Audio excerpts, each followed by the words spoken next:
বিসমিল্লাহির রহমানির রহিম। প্রিয় সৌদি আরব রিয়াদ প্রবাসী ভাই বোনেরা এবং সৌদি আরবের যারা আছেন, সৌদি আরব এবং বাংলাদেশের যারা আছেন, যারা সোশ্যাল মিডিয়াতে আপনারা অ্যাক্টিভ আছেন, তারপরে হচ্ছে আপনারা ফেসবুক নিয়মিত থাকেন, আপনারা জানেন যে গতকালকে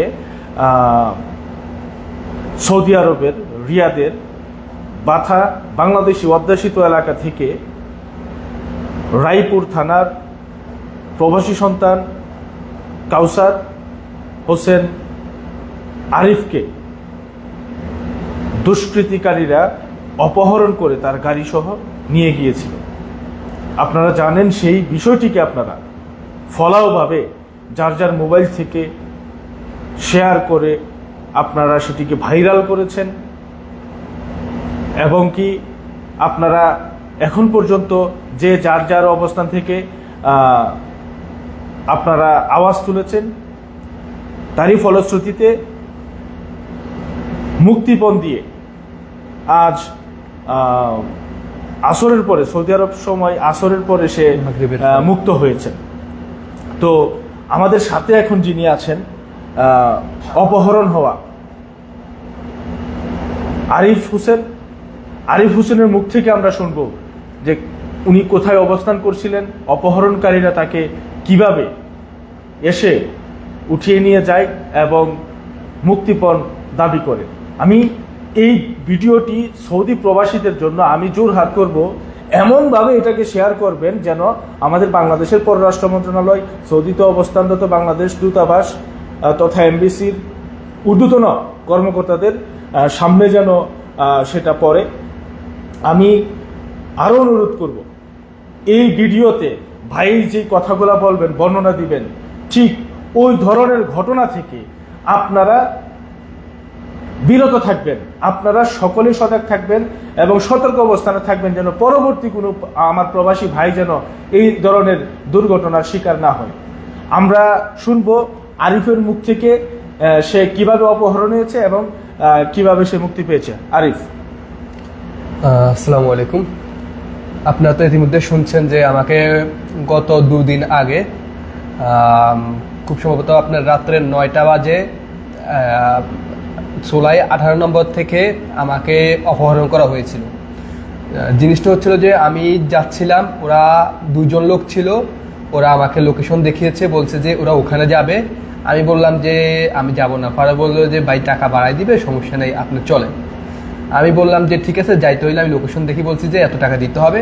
পরে ওরা এক পর্যায়ে বললো যে ঠিক আছে এত টাকা দিবে, বলছে যে ওখানে যাবে, ওনাদের কোন ভাই আছে নতুন আসছে দেশের থেকে, জাস্ট কিছু সামান দিবে এবং তারপরে ওরা ওখানে থেকে চলে আসবে। ভিডিওটি সবাই শেয়ার করে দিবেন, ভিডিওটা সবাই শেয়ার করে দিবেন। আমি ওদের সাথে গিয়েছিলাম, ওদের যেখানে বলছিল লোকেশন দেখছিল ওটাও ঠিক চোলাই, আমি চোলাই 17 কাছাকাছি থেকে গিয়েছিলাম, ওটা চোলাই 18 নম্বর লাস্ট মাথায়। এটা এখানে আপনার ওটাকে ইস্তারা বলে, ইস্তারার সাইডে, ওই সাইডে ভিতরের একটা রোডের মধ্যে নিয়ে গিয়েছিল। তা আমি ভাবছিলাম যে ওটা এত ভিতরে না, আমি খেয়াল করি নাই। আমি ভাবছিলাম যে এখানে এত এই অবস্থা করবে, বা ওরা বাঙালি, ওদের উপর আমাদের একটু ভরসা ছিল, কারণ বাঙালি, আমরা বাঙালির উপর ভরসা করে থাকি। তো সেই সুবাদে আমি ওদেরকে বলছিলাম যে ঠিক আছে চলেন। আমি ভিতরে ওরা যেখানে বলছিল আমি ওখানে গেছিলাম, ওদের লোকেশন অনুযায়ী ওখানে গেছি। আর আমি বলছিল ভাই একটু অপেক্ষা করেন, আপনার টাকাটা দিবে, আমাদের লোক আসতে আছে। পরে আমি বললাম যে ভাই জায়গাটা ভালো না, আমি এখান থেকে তাড়াতাড়ি চলে যেতে হবে, আপনারা একটু আপনি একটু তাড়াতাড়ি করেন। ওরা বলছে যে হ্যাঁ ভাই ঠিক আছে, আপনি যেটা বলছেন এখানে জায়গাটা ভালো না। এই সুবাদে আমি গেছিলাম, ওখানে গিয়ে কিছুক্ষণ অপেক্ষা করার পরে প্রায় 5 মিনিটের মতো অপেক্ষা করার পরে আপনার ওদের একজন লোক আসছিল আর উনি দেখলাম কারারে ফোন দিছিল যে ভাই একটু দাঁড়ান, আমি আপনাদের টাকাটা দিতে আসছি, একটু দাঁড়ান। ফোন দিতেছে। ওই ফোনের অভিনয় করে ও হঠাৎ করে আমার গায়ের পিছনে উঠে ও বলতেছে যে আমি বলছি ভাই আপনি পিছনে উঠছেন কেন? এটা কিছু বলার আগেই ওরা আমার পিছন থেকেই আমার গলা চাপ দিয়ে দৌড়ে আমাকে শোয়ায় ফেলাইছে, আমার গায়ে সিট সোজা করে গায়ে শোয়ায় ফেলাই, আমার হাত মুখ বেঁধে ফেলছে গলার এখানে। এই যে এখানে এমন ভাবে দৌড়ছিল, আর জাস্ট 2টা সেকেন্ড আমাকে যদি ওইভাবে কন্টিনিউ করতো তাহলে আমি নির্ঘাত মৃত্যুবরণ হইতো ওখানে ওই সময়।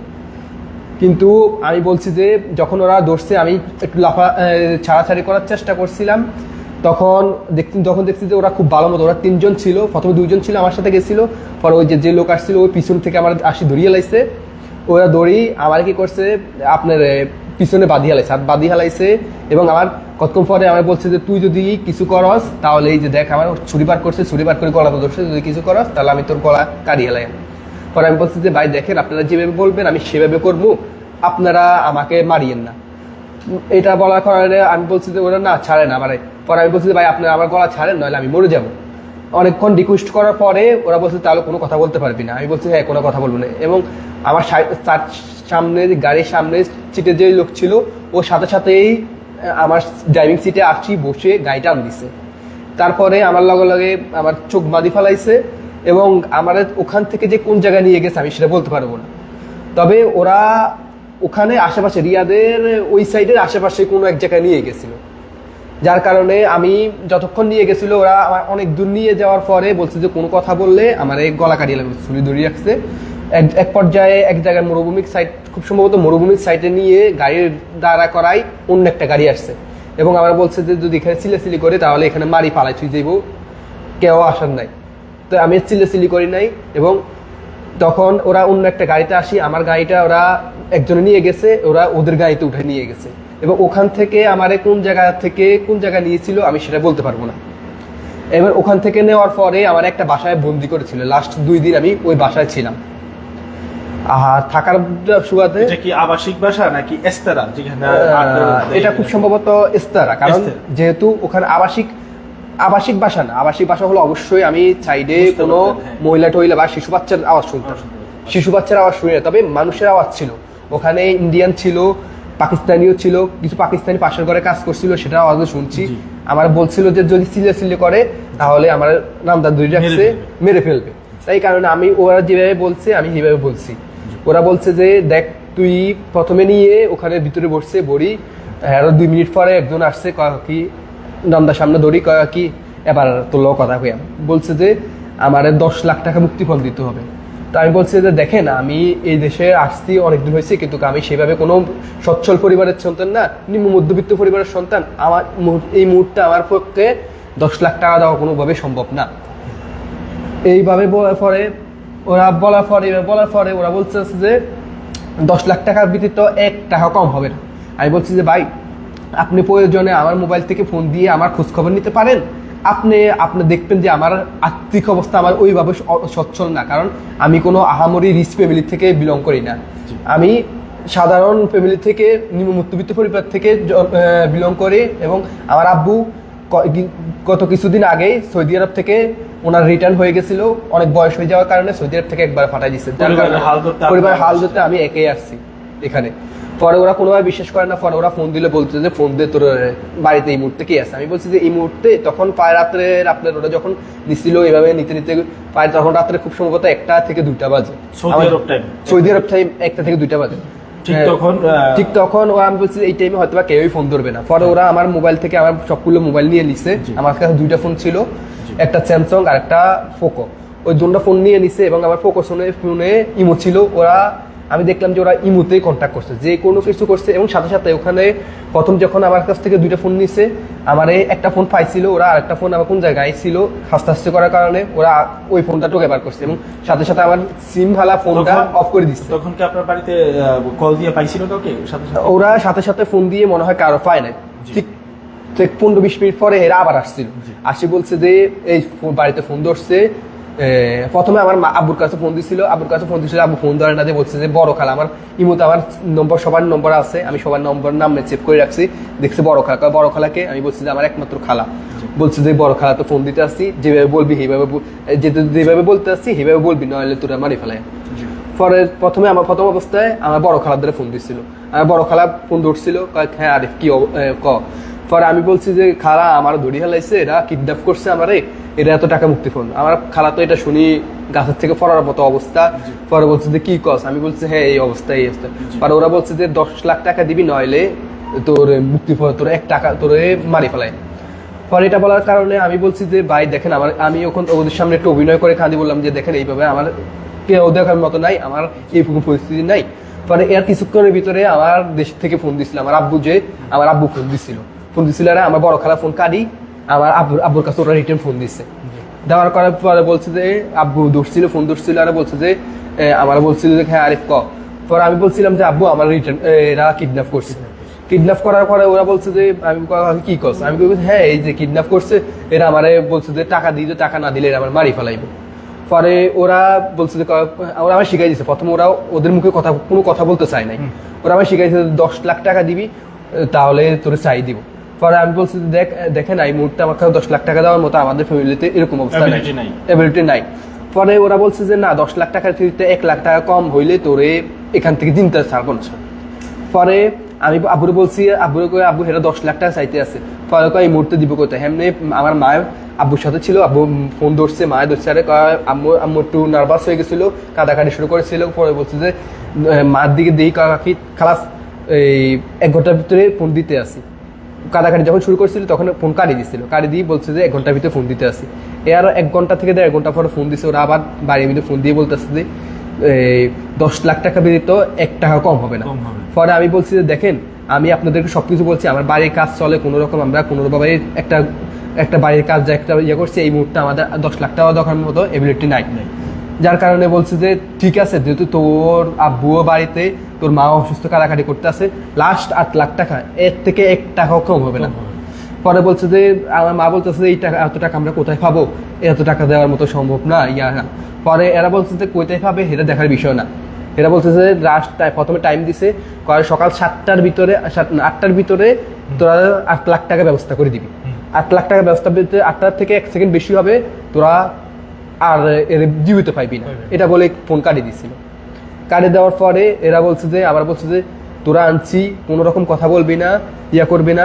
পরে এরা আমার এইভাবে চোখ টোক বাঁধি এক জায়গায় ফালাই রাখছিল, ওদের রুমেই এক জায়গায় ফালাই রাখছিল। এবং এখানে যারা আছে এরা খুব সম্ভবত আমাদের একজনও ইন্ডিয়ান বা আমরা যেই একটু আপনাকে থামে, আমরা যে আপনাকে কিডন্যাপের পরে যে একটা ভিডিও দেখলাম যে আপনাকে এইখানে সম্ভবত এই গেঞ্জিটা আপনি পরেছিলেন, এটা ছিল এইখানে পিছনে যে আপনাকে আঘাত করতেছিল, তখন কখন, যখন আপনার বাড়ি থেকে টাকা না দিতেছিল তখন? হ্যাঁ না দিতেছিল, এটা আপনার 8টার পরে, এটা আপনার 12টা বাজার সময়। আবার বাড়িতে ওরা আবার 8টার সময় ফোন দিছিল টাকা কি করছো। পরে যখন আপনারা তো জানেন ওই দিন খুব বৃষ্টি ছিল, জি জি হ্যাঁ, বাংলাদেশ প্রচুর পরিমাণে বৃষ্টি ছিল। আর মা বলতেছে যে এখন প্রচুর পরিমাণে বৃষ্টি হচ্ছে, কোনোভাবে কিছু সম্ভব না, একটু টাইম বাড়ায় দেওয়ার জন্য। পরে বলছে যে না কোনো টাইম বাড়ায় দেওয়া হবে না, কিভাবে কি করবি। পরে বলছে ঠিক আছে আমরা দেখতে আসি, এটা বলি। তখন আবার বলছে যে ঠিক আছে আমি 9টা বাজে আবার ফোন দিই। আচ্ছা, এরা আবার 9টা বাজে ফোন দিছে।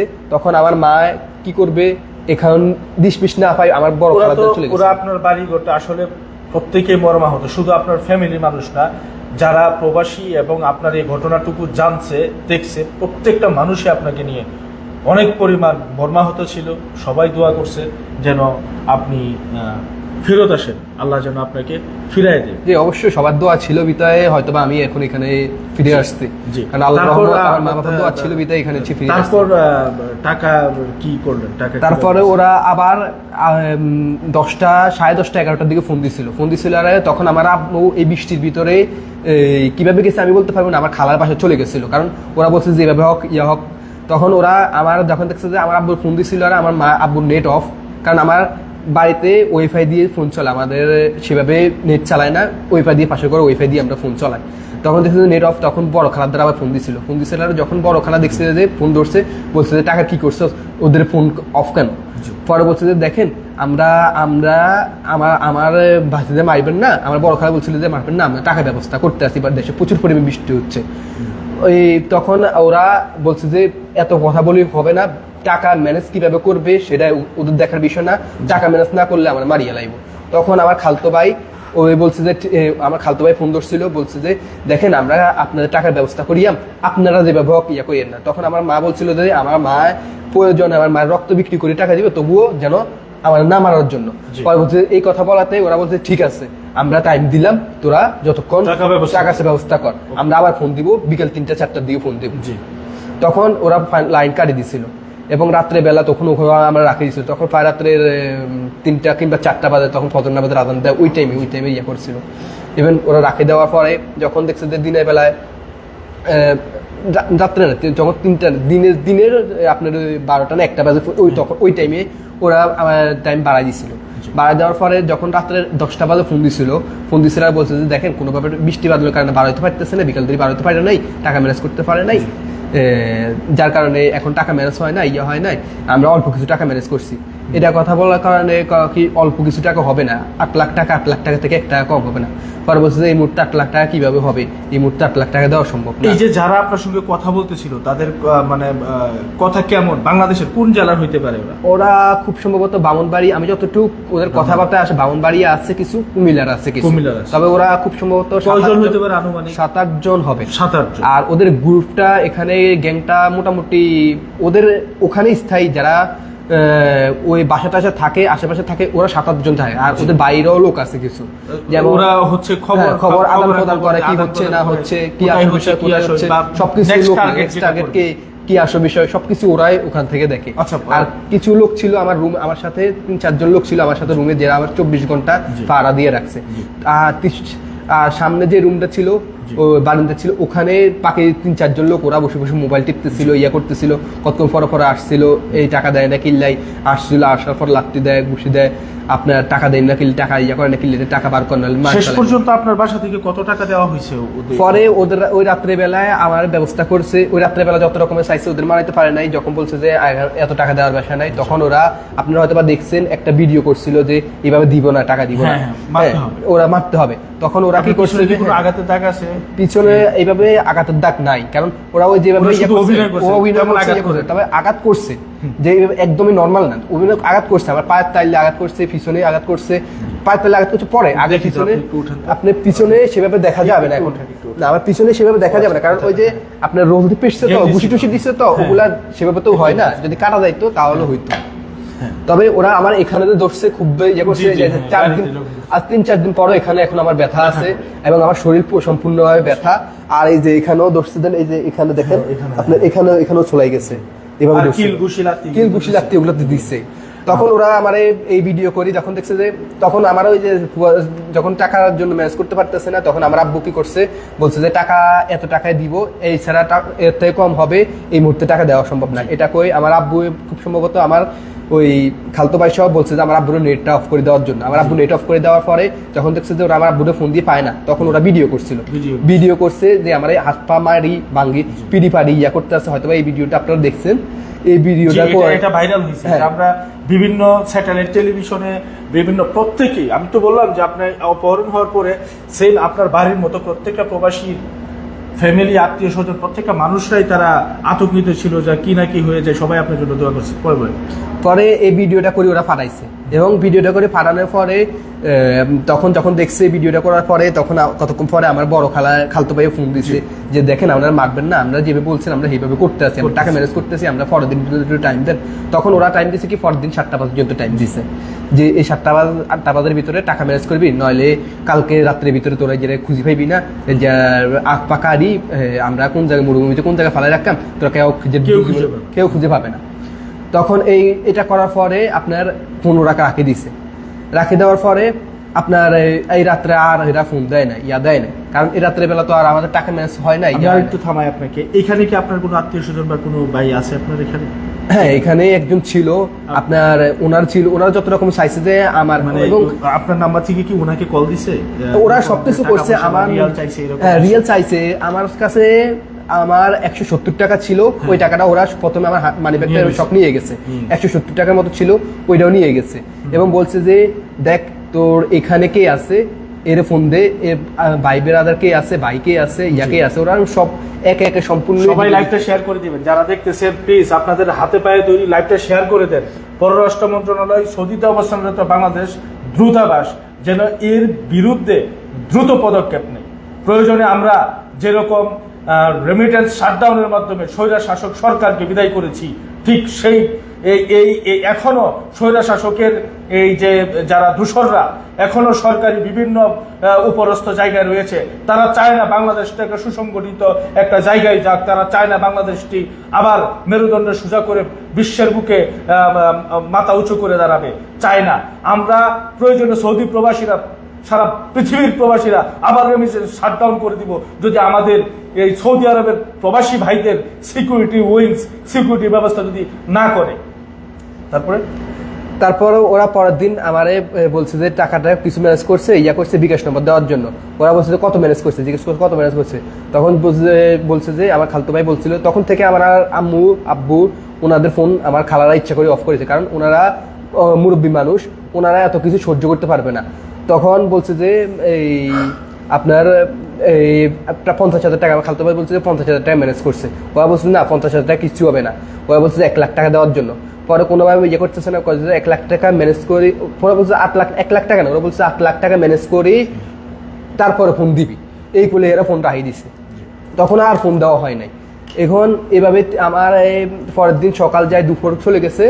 চলে যাওয়ার পরে আপনার দুপুরের পরে ফোন দিছিল 2টার সময়, খুব সম্ভবত বাংলাদেশ এখানে টাইম 2টার সময় ফোন দিছিল যে কি করছস, টাকা ম্যানেজ করছস কিনা, করছস কিনা। পরে ওরা আমার ইমু থেকে একে একে আমার আত্মীয় স্বজন ভাই ব্রাদার বন্ধু বান্ধব হতে যতজন আছে ওরা আমারে বলছে যে এইটাকে ওইটা সবার কাছে ফোন দিতেছিল, একে একে করে সবার কাছে ফোন দিচ্ছিল। এবং আমার যে সিমটা ছিল, সিমওয়ালা মোবাইল ছিল, ওইটা অফ করে দিছে। শুধু ইমুতে ওরা যতজন পাইছে, আমার খালতো ভাই, ফুফাতো ভাই, মামতো ভাই, চাচাতো ভাই হইতে যারা ছিল, মামা ছিল, সবার ফোনে এক এক করে ফোন দিছে যে টাকা দিতে করার জন্য। যখন দেখছে যে না কেউ কি কোনো টাকা ম্যানেজ করে, তখন ওরা সবাই এক একে ফোন জড়ার পরে যতজনে আমার আত্মীয় স্বজন ফোন দিছে, ওরা এক একে সবার ফোন অফ করে দিছে। এবং বলছে যে, এবং লাস্টে এক মুহূর্তের জন্য বলছে যে আমার খালতো ভাই, খুব সম্ভবত আমার ঢাকার মামতো ভাই ফোন দিচ্ছিল, বলছে যে এই ফোন দিবি না, ফোন দিলে যে খবর আছে তোরা অযথায় ফোন দিয়ে ডিস্টার্ব করিস না। ওরা বুঝতে পারছে যে আত্মীয় স্বজন কেউ এভাবে টাকার জন্য করবে না, যা করবে আমার দেশের থেকে করা হবে, আমার থেকে করা হবে। তখন ওরা আমার পাইছিল লাস্টে, আমার একটা এখানে থাকে, সৌদি আরবে থাকে, আমার একটা মামাতো ভাই আছে রুবেল, ওনার মাধ্যমে পাইছিল, ওনার কাছে পাইছিল, উনিই ফোন দিছিল, ওনার কাছে ফোন দিছিল। উনি খুব সম্ভবত ওনাদের সাথে শাউটিং করছিল যে তোরা যারা ধরে নিচ্ছস, করছে কাজটা ভালো করস না, করস না।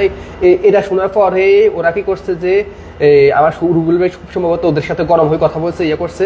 গরম হয়ে কথা বলার পরে ওরা কি করছে, বাইরের থেকে আসিয়ে বারিন্দা ছিল, বারিন্দা থেকে আসিয়ে আমারে আবার ফিরা শুরু করছে যে তোর রুবেল ভাই কত বড় হেডম হয়েছে, তোরা আমারে গালিগালাজ করে, আমার লোক গরম করে কথা কর, তোর রুবেল ভাই কে, তোর রুবেল ভাই রে হেয়ারে লইয়া, হেয়ারে করে। পরে আমার দিয়ে ফোন দেওয়া রুবেল ভাইয়ের কাছে যে তোর রুবেল ভাই তুই এখন গালিগালাজ করবি, যে তোর রুবেল ভাই তোর কোন কথা গালিগালাজ করলি, করলো। যখন আমার দিয়ে করছে, পরে আমার দিয়ে ফোন দেওয়া পরে আমি বলছি যে দেখেন আমি কি করবো, আমি বাধ্য, ওরা যেভাবে বলতেছে আমি দেখতেছি, আমি ওইভাবে বলতেছি, কারণ ওদের কথা নয় ছয় হইলে ওরা আমার কিল ঘুষি লাত্তি দেওয়া শুরু করছে। আমি আর একটু বলি, আপনার ফ্যামিলির সঙ্গে যখন আপনি কথা বলেন, তখন আপনার ফ্যামিলি কি আপনার যেই থানা, আপনার বাংলাদেশে রায়পুর থানা, তাই না? রায়পুর থানা, থানায় কি কোনো রকম কমপ্লেন করছিল যে আমার ছেলেকে ওইখান থেকে অপহরণ করা হয়েছে, এরকম? আসলে সেই বিষয়টা নিয়ে আমি এখনো কথা বলি না, কারণ আমি বাসায় বলতে, আমি ওখান থেকে বের হয়ে, এখান থেকে আপনার হয়ে কেউ কি সৌদির যেখান থেকে আপনি অপহরণ হয়েছেন আশপাশের কোনো থানায় কি কোনো মামলা রুজু করা হয়েছে কিনা, বা আপনার কোনো লোকজন বাংলাদেশ দূতাবাসে কি কেউ গেছিল কিনা? হ্যাঁ, এখানে ছিল বাংলাদেশ দূতাবাসে আমার একটা ওই পাশের বাইরে একটা চাস্তো ভাই ছিল ফাহাদ, উনি গেছিল খুব সম্ভবত, আমি পরে শুনতে পারছি যে এখানে যখন আমি তখন কি দূতাবাস থেকে আপনাদেরকে কোনো রেসপন্স বা কোনো কিছু বলছে? দূতাবাস থেকে প্রথমে আমাদের কোনো রেসপন্স করা হয় নাই, এটাই আমাদের দূতাবাসের ব্যর্থতা। দূতাবাসের ভিতরে কি ঢুকতে পারছি? ঢুকতে দেয় নাই, আমাদের ঢুকতে দেয় নাই। আমার বাংলাদেশের প্রত্যেকটি মানুষের জনগণের ঘামের টাকায় কেনা সৌদি আরবে অবস্থানরত দূতাবাসে আমার প্রবাসীকে কেন ঢুকতে দেওয়া হবে না? এটার জবাব চাই। উপস্থিত যারা এখানে এই লাইভটি দেখতেছেন, আপনাদের কাছে প্রশ্ন, আপনাদের কাছে আমার জানতে চাওয়া যে আমাদের টাকায় কেনা দূতাবাসে আমাদেরকে সুবিচার এবং সিকিউরিটি দেওয়ার জন্য আমাদেরকে কেন ঢুকতে দেওয়া হবে না? আপনাদের উপর ছেড়ে দিলাম, লাইভটাকে এমনভাবে শেয়ার করেন যেন এই ভিডিওর মাধ্যমে এই বর্তমান যত এই সৌদি আরবে বিশেষ করে 5 আগস্টের পর থেকে দুষ্কৃতিকারীরা, স্বৈরশাসকের দূষররা, বিশেষ করে যারা বাংলাদেশে চিন্তায় রাহাজানি খুনির সাথে সম্পৃক্ত ছিল, তারা পালিয়ে এসে এই সৌদি আরবের সবচাইতে বড় রেমিটেন্সের বাজারে ধস নামানোর একটা পায়তারা করতেছে। এই ভিডিওটা যেন আমাদের যে অন্ধ কানা আসিফ নজরুল আছে, আসিফ নজরুলের কান পর্যন্ত যেন পৌঁছায়, পররাষ্ট্র মন্ত্রণালয়ে যেন পৌঁছায়, দূতাবাসের যেন চোখ খুলে, এবং দূতাবাসে এখনো অবস্থানরত দূষণের যত কর্মকর্তা কর্মচারী বৃন্দ আছে প্রত্যেককে যেন এই সৌদি আরব থেকে অপসারণ করা হয়। বলেন। তারপরে ওরা আমার মামাতো ভাইয়ের কাছে যখন আমার মামাতো ভাইয়ের যখন ফোন দিয়ে আমার বলাইছে যে তুই তোর মামাতো ভাইয়ের গালিগালাজ করবি, ইয়া করবি, হ্যাঁ আমার গালিগালাজ দিতে, তখন আমি বাধ্য হয়ে আমার মামাতো ভাইয়ের অনেক গরম হয়ে কথা বলছি যে আপনি ফোন দিয়েছেন, আপনি ফোন দেওয়ার কারণে, আপনি এদের সাথে গরম হওয়ার কারণে এরা আমার পিঠে শুরু করছে, ইয়া শুরু করছে, ইয়া আসে বিষয়। আপনারা হয়তো বা এখানে একটা ভিডিও দেখছেন যে ওরা আমার ঘুষি টুসি মারছে, ইয়া করছে, কিন্তু এই ব্যতীত আরেকটা ভিডিও ওরা আরেকটা ইয়া করছে। ওরা প্রথম ভিডিওটা করার পর চ্যানেলের পরে ওরা ওই ভিডিওটা 10 মিনিট পরেই ওরা ডিলিট করে দিচ্ছে। কিন্তু ভিডিওটা বাই এনি চান্স হয়তো বা ভিডিওটা আমাদের দেশে থেকে আমার যে ফেসবুকে না ডাউনলোড করে হেলাইছে, যার কারণে ডিলিট করার পরও আমাদের ভিডিওটা রয়ে গেছে, নাহলে এই ভিডিওটা হয়তো থাকতো না। কিন্তু ওরা পরে ভিডিও ছাড়ার পর ওরাই আফসোস করছে যে কেন ভিডিও দিলাম, ভিডিও দেওয়ার কারণে তো ওদের সমস্যা হতে পারে, ইয়া করতে পারে। এই কারণে পরে লাস্টে আমরা আবার আরেক দফা পিছছিল, যখন আমার রুবেল ভাই আমার ইয়া করছিল যে রুবেল ভাই ইয়া করছিল, ওদের সাথে গরম হয়েছিল, তখন ওরা আমার আরেক দফা পিছছিল আরে বলছে যে তুই রুবেল ভাই এখন করবি যে তোর কারণে আমার আরো বেশি পিটতে আছে। পরে আমি বাধ্য হয়ে বলছি যে আপনার কারণে আমরা বেশি পিটতে আছি, ইয়ে করতেছে। পরে আমার রুবেল ভাই যখন দেখছে যে অবস্থা বেশি একটা ভালো না, তখন রুবেল ভাই বলছে যে ঠিক আছে আপনারা যেভাবে বলবেন আমরা সেভাবে করবো, আপনারা আমার ভাইয়ের পিডিয়েন না। তো তখন থেকে ওরা আর আমার রুবেল ভাইয়ের সাথে যোগাযোগ করে, ইয়া করে, দেশের থেকে দেখছে যে যোগাযোগ করে কি এমন একটা কিছু হবে না, তখন থেকে আমার রুবেল ভাই আমাদের সাথে যোগাযোগ করে, আমাদের সাথে ওদের সাথে যোগাযোগ করছে যে দেখেন আমরা যেভাবে পিডিএন না আপনারা যত চান আমরা দিয়াম, ইয়া করিয়াম। তখন রুবেল ভাই বলছিল যে আপনারা বিকাশ, ওরা বলছে যে ঠিক আছে আপনারা টাকা ম্যানেজ করেন, টাকা ম্যানেজ করে জানে। তখন রুবেল ভাইয়ের কাছে কাটি দিছিল। এর 1 ঘন্টা পরে আবার রুবেল ভাইয়ের কাছে ফোন দেওয়া হয়েছে যে কত টাকা ম্যানেজ হয়েছে কিনা। পরে আমি বলছি যে ঠিক আছে টাকা ম্যানেজ হয়েছে, ইয়া বলছে টাকা ম্যানেজ হয়েছে, ওরা রুবেল ভাই টাকা কিছু টাকা ম্যানেজ করছে, ইয়া করছে, আপনার বিকাশ নম্বর দেন। এর আগে যত কবার চাইছিল এরা বিকাশ নম্বর, যখন শুনছে যে টাকা দিব, ইয়া করবো, টাকা ম্যানেজ হয় না, ইয়া হয় নাই। পরে যখন দেখছে যে না টাকা বেশি একটা ম্যানেজ করতে পারছে না, আসলে খোঁজখবর নিয়ে দেখছে যে আমার আত্মীয় স্বজন ভালো না, ইয়া না, তখন ওরা রাজি হয়েছে যে ঠিক আছে আমরা বিকাশ নম্বর দিতে। তখন ওরা একটা বিকাশ নম্বর দিছিল।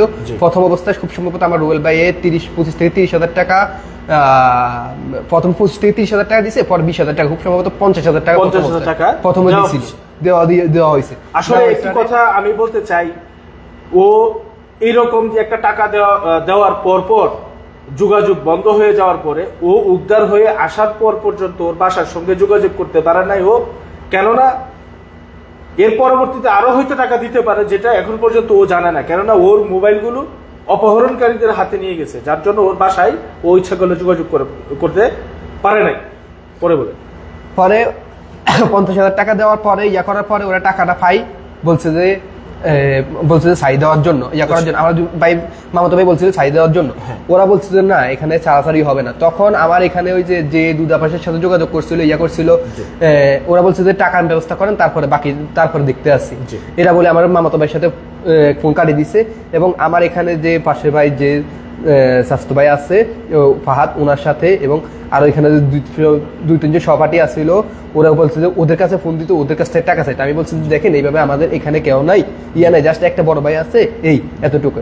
এবং এখানে একটা কথা বিষয় আছে যে আমার একটা গাড়ি ছিল, হয়তোবা জানেন না, ওই গাড়িটা ওরা বলছে যে গাড়িটা ওদের নামে করে দেওয়া। আমি বলছি যে দেখেন গাড়িটা আমার নামে না, আমার ভাইয়ের নামে, পাশের ভাইয়ের নামে, যার কারণে ওরা গাড়িটা আমি নিতে পারি না। পরে বলছে যে গাড়িটা কি জিপিএস আছে? আমি বলছি হ্যাঁ গাড়িটা জিপিএস আছে, যার কারণে ওরা গাড়িটা ওদের কাছেও রাখে না, গাড়িটা অন্যত্র রাখছে, একটা মরুভূমি মিদিনী ফালায় রাখছিল। পরে এই কারণে আমার গাড়িটা নেওয়া হয় না, ইয়া নিতে পারে না। পরে আমি বলছি যে তোর গাড়ি বিক্রি করে কেমনে কি করবে, গাড়ি ইয়া করে। আমি বলছি দেখেন গাড়িটা আপনার নামে ছিল, হ্যাঁ গাড়িটা আমার নামে ছিল, কিন্তু ওরা ওই পর্যন্ত ঢুকতে পারে না, কারণ পরে বলছে যে এখান দিয়ে আমার কথা হচ্ছে যে আমার কিছুদিন আগে আমার কপিলের সাথে একটু সমস্যা হয়েছিল, যার কারণে আমার আপনাকে সম্ভবত কপিল কিছু করে রাখে না। কপি বলছে যে তুই কোন জায়গায় বাইরে কি জায়গায় কাজ করবি এটা দেখার বিষয় না, তবে তোরা তানাজ্জল দিয়ে দিলাম। কপিল কিছু করে নাই এখানে, আমার কপিলে আমার বলছে তানাজ্জল দিয়ে দিছে, তুই যেখানে ইচ্ছে এখানে কাজ করতে পারবি, যার কারণে আমার কপিলের সাথে আমার সাথে তেমন একটা কথা হয় না, ইয়া হয় না। আমার আকামা এক্সপায়ার হয়ে যাওয়ার কারণে ওরা যখন দেখছে যে আমার অ্যাকাউন্টে কোনো টাকা নাই, ইয়া টাকা নাই, তখন ওদের মাথা আরো গরম হয়ে গেছে। যখন দেখছে আমার অ্যাকাউন্টে কোনো টাকা নাই টাকা নাই, আমার অ্যাকাউন্ট এক্সপে আজকে আপনি কখন বের হয়েছেন, ওদেরকে কিভাবে আপনাকে ছাড়া হয়েছে? এখানে হচ্ছে যে দেখ এদিন রাত্রে চলে গেছে, কিন্তু পরের দিন যাই গতকালকে আজকে শুক্রবারে আজকে সকাল 7টা বাজে আবার ওরা আমার মামাতো ভাইয়ের কাছে ফোন দিছে। এখান দিয়ে আমার স্বাস্থ্য ভাইয়ের কাছে ফোন দিছে। স্বাস্থ্য ভাই বলছে যে দেখ তোরা যেভাবে হোক যেমনি হোক করস। স্বাস্থ্য ভাই ফোন দেওয়ার কারণে ওরা আরো বেশি চিন্তি গেছে, কিন্তু কোন স্বাস্থ্য ভাই যে যারা এমবাসির সাথে যোগাযোগ করে ওরা কেমন জানতে পারছে যে ফেসবুকে, এবং ওরা ওদের কাছে ভিডিওটা দেখছে যে আপনারা সবাই শেয়ার করছেন ভিডিওটা, এবং এমবাসি থেকে এই যে যত ভাই আছে যত গ্রুপ থেকে যত থেকে শেয়ার করার কারণে ওদের মোবাইলে ভিডিওটা দেখছে, এবং ওরা আমার ভিডিওটা ভিডিওটি সবাই শেয়ার করে দিবে, কে ভিডিওটা ছাড়ছে এবং এই ভিডিওটা ছাড়ছে। প্রথমে আমার ভিডিওটা আমার ফুফাতো ভাই ছাড়ছিল, আরে বলছে যে এই ফুফাতো ভাই কে, পরে আমি বলছি আমার ফুফাতো ভাই, পরে বলছে যে এই ফুফাতো ভাই কে কিনলে ভিডিও ছাড়ছে।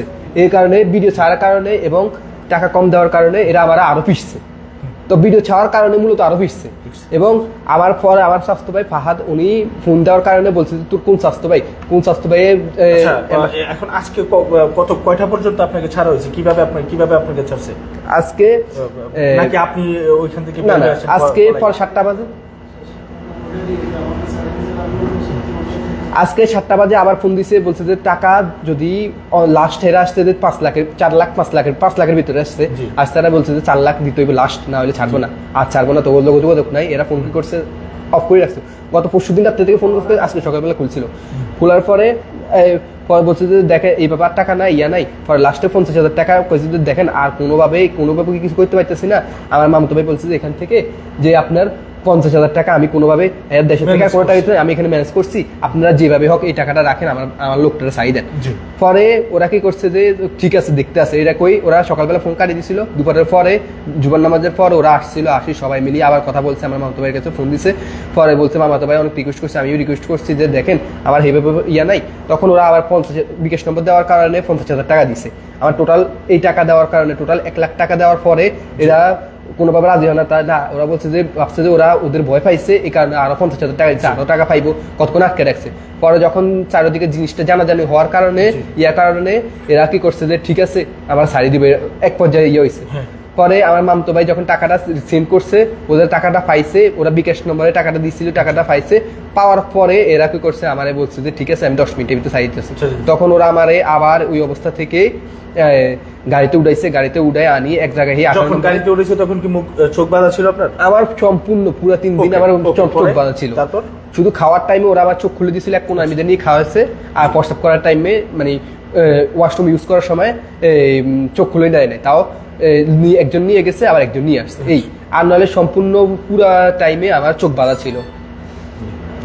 আর ছাড়ার সময় আজকে বিকালবেলা গাড়িতে উঠাইছে 5টা বাজে পরে 6টার আগে কি মুহূর্তে এরা বলছে যখন টাকা পাইছে করছে, যখন টাকা গাড়িতে উঠাই বলছে যে আমার লোক এখানে আইছি, আর যেন কোনো এগুলা নিয়ে যেন কোনো বাড়াবাড়ি না হয়, আমরা গাড়ি তুলে দিতে আসি, টাকা পাইছি, আপনারা যে হ্যান্ডম ভালা ভাই আপনারা দেখে দিব করবো। আমার ওরা মামাতো ভাইরে বুকুপ টেপ দিচ্ছে। আপনাকে যখন ছাড়া হয়েছে তখন আপনি কোথায় আপনি দেখছেন যে আপনি আমি দেখছি যে 18 নম্বর ওই সাইডে একটা ওই যে আপনার সিমেন্ট ফ্যাক্টরি আছে, জায়গা আছে একটা সিমেন্ট ফ্যাক্টরি বলে ইয়ামাহা 18 নম্বর, ওখানে এখানে একটা মরুভূমির মতো একটা জায়গা আছে, ওই জায়গায় আমি সাইজ দিছে।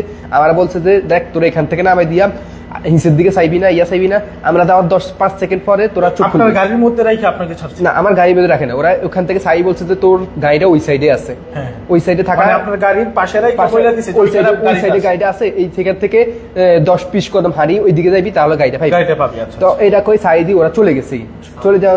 হ্যাঁ চাবি দিয়ে দিছে, ওরা চাবি দিয়ে দিছে, আমার মানি ব্যাগটা দিয়ে দিছে, টাকা পয়সা এবং মোবাইল টোবাইল সবকিছু রাখি দিছে। পরে আমি অনেক রিকোয়েস্ট করছি দেখ এই মুহূর্তে আমার সিম কেনার মতো টাকা নাই নাই, আমার সিম আর একটা মোবাইল দেওয়ার জন্য, ওরা না দেয় নাই, লাস্টে শুধু সিমটা দিয়ে দিয়েছে, আর কিছু দেয় নাই। তো আপনাকে যখন ছাড়া হয়েছে তখন আপনার সাথে মোবাইল নাই? না কিছু নাই, শুধু মানি ব্যাগ আছে আর গাড়ির চাবি আছে। পরে আমি ছাড়ার পর আমি তো এমন জায়গায় আসছে, আর 3 দিন পর আমি চোখ খোলার পরে মানে আপনি চলতে পারতেছেন না? চলতে পারতেছি না, আমি কতক্ষণ এই মুরবিতে ঘুরছি যে কোন দিকে যাই কি দিকে যাই আমি গাড়ি পাইতেছি না। পরে দূরের থেকে ওরা একজনে অনেক দূরের থেকে রাস্তার ওই সাইড থেকে দেখা দিয়েছে যে গাড়িটা ওই দিকে আছে, এরা ইশারা দিয়েছে যে গাড়িটা ওই দিকে আছে, ওরা হর্ন দিয়ে অনেক দূর থেকে ইশারা দিতে গাড়িটা ওই দিকে আছে। তখন আমি যখন দেখতে পারছি, আমি আর অনেক দূর থেকে ফেস দেখি না ওদের, পরে আমি ওই দেখি আমার গাড়ি আছে। হুসেন ভাই, আরিফ ভাই যারা দেখতেছেন, আমরা আপনাকে বলবো অপহরণ সম্পর্কিত যে কোনো ধরনের তথ্য থাকলে আমাকে ইনবক্সে প্রমাণ সহ দেন এবং আমার সাথে যোগাযোগ করেন। আমি ইনশাআল্লাহ আপনাদেরকে সাথে নিয়ে আমি প্রবাসীদের সপক্ষে এবং এটার বিষয় নিয়ে আপনাদেরকে সাথে নিয়ে কাজ করব। এখন ভিডিওটা আপনারা একটু দেখুন। পরে আমি এক পর্যায়ে আমি গাড়িটা পাই গেছি, পাওয়ার পর আমি দেখলাম যে আমার গাড়ি থেকে ওরা মোটামুটি যেগুলো ছিল সিট কভার হইতে ওগুলা হইতে কিছু কিছু জিনিস গাড়ি থেকে নিয়ে গেছে এবং গাড়ির থেকেও কিছু কিছু জিনিস ওগুলো নিয়ে গেছে আমার গাড়িতে। তারপর আপনি কি করছেন? তারপরে আমি গাড়ি ওখান থেকে গায়ে এমন অবস্থা ফালাই রাখছিল একটা জিনিস, গাড়ি অনেক ধুলাবালু পড়ে গেছিল। আমি গাড়ি একটু গ্লাস ক্লিন করে করে আমি ওখান থেকে বেরিয়ে আসছি। কোথায় আসছেন তখন? আমি ওখান থেকে বেরিয়ে আসি, আমার 18 নম্বর একটা বন্ধু ছিল, ওখানে আসছিলাম। আমি বন্ধুটা পাই নাই দিয়ে আমি আমার রুমে গেছিলাম। রুমে গেছি আর তখন আমি জানতে পারছি যে রুমের থেকে আমার যারা কলিগ ছিল ওরা বলছে যে, আমি বলছি যে আমার বাইরে ফোন দাও। ওরা যতভাবে চাইছিল যে এখানে কেউ আছে, আমি কেউ কারোর কাছে বলি নাই। আমি পিঠা খাইছি কারণ আমার এখানে কেউ আছে জানা আমি জানি না। সকল প্রবাসী এবং সকলের দোয়ায় আপনি আল্লাহ তাআলা আপনাকে ফেরত পাঠাইছে, এটা বলতে পারেন যে আপনার পুনর্জন্ম।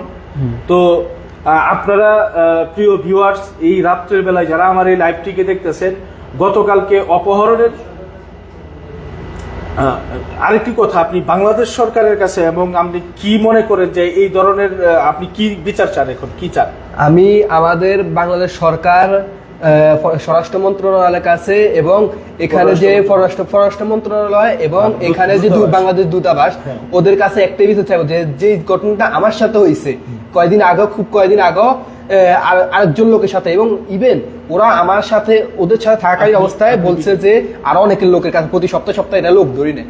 তো আমি একটাই দাবি যাবো বাংলাদেশ পররাষ্ট্র মন্ত্রণালয় এবং বাংলাদেশ এম্বাসির কাছে যে আমাদের যে নিরাপত্তাহীনতা আমরা ভুগতেছি এখানে, যে সৌদি আরবে, রিয়াদে এবং আশেপাশে যারা আল কাতিল জেদ্দা আছে এই কার্যকলাপ হচ্ছে, আমরা নিরাপত্তা ভুগতে আছি, এটা থেকে যেন একটা উদ্যোগ নেওয়া হয় এবং দ্রুত ওদের বিরুদ্ধে যেন আইনগত ব্যবস্থা নেওয়া হয়। এবং আমি আমাদের বাংলাদেশ এম্বাসি থেকে সাহায্য প্রার্থনা করতেছি যে ওরা যেন বাংলাদেশ এম্বাসির সাথে এবং সৌদি গভর্নমেন্টের সাথে যোগাযোগ করে এটার বিষয়ে সুষ্ঠু পদক্ষেপ নেওয়া হয়। আমি অলরেডি আমার থানাতে একটা জিডি করছি, ওই জিডিতে আমি দেখি কতটুকু কি করতে পারি, তবে আশা করি। জি, আসলে একটা মানুষ আজকে কিছুক্ষণ আগে উনি 4-5 ঘন্টার ব্যবধানে উনি এই অপহরণকারীদের জাল থেকে উনি মুক্তি পেয়েছেন। আসলে উনি মানসিকভাবে অনেকটাই ভেঙে পড়েছেন। আপনারা জানেন ওই গেঞ্জিটা আমরা দেখতে পাইছি। তো আমি যেটা বলি, অনেকে কমেন্টস করেছেন, তাদেরকে অনেক ধন্যবাদ। প্রত্যেকে লাইভটা শেয়ার করে দিবেন। আমি একজনের প্রশ্নের উত্তর দিব। সৌদি প্রশাসনের শরণাপন্ন হন আপনি হয়তো জানেন না, সৌদি আরবের সঙ্গে আমাদের সিকিউরিটির কোনো সিস্টেম নাই। অতএব আমাদের আংশিক বিষয় তারা দেখবে, কিন্তু আমাদের কোনো প্রবলেম হলে আমাদের যদি কফিল মুভ না করে আমাদের কথায় তারা কাজ করবে না। মামলা করতে গেছে পুলিশ ঘুরাইয়া দেয়, মামলা নিতে চায় না, কেননা আমাদের পররাষ্ট্র মন্ত্রণালয় কর্তৃক দূতাবাসের সঙ্গে সৌদি প্রশাসনের সাথে ভালো কোনো সম্পর্ক বা সখ্যতা নাই। তো এমন অবস্থায় এটা পররাষ্ট্র মন্ত্রণালয়, এমনকি এটা তো সৌদির প্রশাসনের কাছে থানার মধ্যে যখন আমাদের লোকজন যায় তাদেরকে বের করে দেয়। সবচেয়ে বড় কথা হলো আমাদের টাকার কি নাই, দূতাবাসে আমাদের এই ভুক্তভোগীর এক ভাইকে ঢুকতে দেয় নাই। তারা 3বার গেছে, 3বার যাওয়ার পরে 3বার তাদেরকে ঘুরাই দিছে। এটা সম্পূর্ণভাবে আমাদের বাংলাদেশ এম্বাসির ব্যর্থতা। আমাদের এই বাংলাদেশের সৌদি আরবে অবস্থানরত দূতাবাসের একদম এই দুর্বল কার্যকলাপের জন্যই আজকে দিনকে দিন এই 5 আগস্টের পর স্বৈরশাসক পলাতক হওয়ার পরেও তারা যেই আমাদের দূতাবাসে যেই স্বৈরশাসকের দূষণরা আছে, এই দূষণরা এখন পর্যন্ত এই এমবেসি চালাচ্ছে। তারা ইচ্ছে করেই আমাদের এই প্রবাসীদের পক্ষে আইনানুগ কোনো ব্যবস্থা নিচ্ছে না, সৌদি প্রশাসনকে অবগত করতেছে না, সৌদি প্রশাসনের সাথে এটা নিয়ে কোনো ধরনের কোনো কথা তারা বলতেছে না, যার জন্য আমরা এই স্বৈরশাসকের দূষণেরাই এই অঘটনগুলো ঘটাচ্ছে। কেননা বিগত দিনে আপনারা জানেন এখানে অনেক প্রবাসী আছেন, 20 বছর 25 বছর যাবত এখানে শান্তির সাথে নিষ্ঠার সাথে ব্যবসা করে গেছেন। এই ধরনের ঘটনা ঘটে নাই যে 5 আগস্ট সরকার পতন হলো, ঠিক তারপর থেকেই সৌদি আরব সবচেয়ে বড় একটা শ্রমবাজার। এখানে সৌদি আরব আসা যাওয়াটা এখন খুবই সহজ করে দিয়েছে এই দেশের সরকার। তারই ধারাবাহিকতায় এই স্বৈর শাসকের দূষণেরা এই সৌদি আরবে এসে বিভিন্ন জায়গায়, এটা মরুর দেশ, অনেক গ্যাপে গ্যাপে অনেক বাড়িঘর থাকে। আসলে এইভাবে বাংলাদেশের মতো ওই ঘরের থেকে দেখা যায় না বা শোনা যায় না। তারই একটি সুযোগ নিয়ে আমাদের যেই নিরীহ প্রবাসী ভাইয়েরা আছে, সেই প্রবাসী ভাইয়েরা কাজের ফাঁকে তারা গাড়ি চালায়, নিজের গাড়ি আছে, কেউ গাড়ি দিয়ে ট্যাক্সি বা মিশুয়ার যেটাকে বলা হয় ভাড়ায় চালায়। তাদেরকে ভাড়ার প্রলোভন দেখিয়ে তাদেরকে বিভিন্ন জায়গায় নিয়ে গিয়ে 4-5 জন আটকে তাদের গাড়ি রাখে, তাদের বাড়িতে কল দিয়ে তাদের কাছ থেকে টাকা নেয়, তাদেরকে সর্বশান্ত করে ফেলে। এই বিষয়গুলো বিগত দিনে শয়ে এমবিসিতে রিপোর্ট দেওয়ার পরে এমবিসিতে ঢুকতে যায় না। আমার এমবিসিতে আমাকে ঢুকতে দেওয়া হয় না। এখানে আমি কেন দেওয়া হবে না? এখানে আমাদের এম্বাসির সম্পূর্ণ গাফিলতি আছে। ওরা আমাদের এম্বাসি থেকে আমাদের কোনো ধরনের সহায়তা হয় না। যদি আমাদের এম্বাসি যদি ঠিক থাকতো, আপনি ইন্ডিয়ান এম্বাসি দেখেন, ফিলিপাইনি এম্বাসি দেখেন, ওগুলো সাথে সাথে পদক্ষেপ নেয়, কিন্তু আমাদের আমি সকলের কাছে অনুরোধ করবো এই লাইভটাকে ফলো ভাবে আপনারা ভাইরাল করবেন।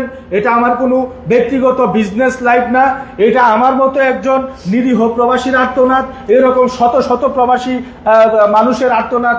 আপনারা জানেন বিগত কিছুদিন আগে নূরে আলম ব্রাহ্মণবাড়িয়ার একটি ছেলে কিডন্যাপ হয়েছে, এখন পর্যন্ত ওইটার মামলার কোনো সুরাহা নাই, একটা আসামি পর্যন্ত ধরা হয় নাই। আমাদের নূরে আলম সবুজ লক্ষ্মীপুরের কৃতি সন্তান কিডন্যাপ হয়েছে, তাকেও ফিরিয়ে দেওয়া হয়েছে। এই বিষয়ে এমবিসি বাংলাদেশ কোনো ধরনের কোনো কিছু না।